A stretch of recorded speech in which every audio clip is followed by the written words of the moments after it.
আমরা ভাবি প্রতিটি গল্পের দুই দিক, ভালো আর খারাপ। কিন্তু হয়তো সত্যটা এত সহজ নয়।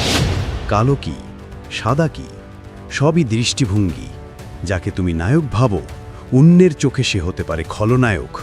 স্টাইল, সাহস, আত্মবিশ্বাস এসব জন্মায় তখনই যখন তুমি ভাগ্যের সামনে মাথা নত না করে লড়তে শিখো। সুযোগ আসে না, সুযোগ কেড়ে নিতে হয়। প্রতিটি খারাপ কাজ কি সত্যিই খারাপ, আর প্রতিটি ভালো কাজ কতটা নিখুঁত। পাপ পুণ্য, স্বর্গ নরক সবই মানুষের বানানো সীমা। শেষে সত্য একটাই, যে নিজের পথ নিজে বেছে নেয়, ভুল হলে দায় নেয়, জয় হলে গর্ব করে, সেই মানুষই তার গল্পের প্রকৃত মালিক।